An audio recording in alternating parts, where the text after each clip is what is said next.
சொன்னார், நீ பிள்ளையாக மாற வேண்டுமானால் எப்படிப்பட்டவனா இருக்கணும்னு சொல்லி ஆண்டவர் சொல்லுகிறார். உங்கள் சத்துருக்களை என்ன பண்ணுங்க, சிநேகியுங்கள். நமக்கு சத்துருக்கள்னால எதிர்த்து நிக்கணும்ன்ற எண்ணம் தான் வருது.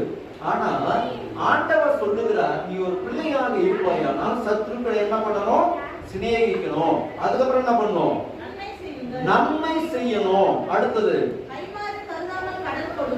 கைமாறு கருதாமல் கடன் கொடுங்கள். அவன் திரும்பி கொடுப்பானா கொடுக்க மாட்டானா அப்படிலாம் யோசிக்காம கடன் கொடுங்க. அப்படி இருந்தால் என்ன பண்ணுவீங்களா, அப்பொழுது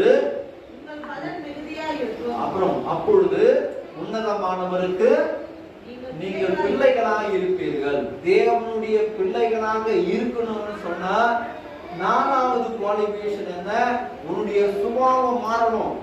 உன்னுடைய சுபாவம் மாறணும். எப்படி சுபாவம் மாறணும், உன்னுடைய சத்ருவை சிநேகிக்கணும். ஹல்லேலூயா. உன்னுடைய சத்ருவையும் சிநேகிக்கிறதான ஒரு காரியம் இருந்தால்தான் பிள்ளைகளுக்கு, பிள்ளைகள் என்ற சுபாவத்திலே மகனாக நீங்க இருப்பீர்களானால் இயேசுவானவர் எப்படி மன்னித்தாரோ அதே மாதிரி மன்னிச்சுட்டு உங்கள் சத்துருக்களை சிநேகிக்கணும். 4 பேருக்கு நல்லதை செய்யணும், நன்மை செய்யணும், கைமாறு கல்லாமல் கடன் கொடுக்கணும். ஹல்லேலூயா. இப்படி செய்தால் நீங்கள் உன்னதமானவருக்கு பிள்ளைகளாய் இருப்பீர்கள்.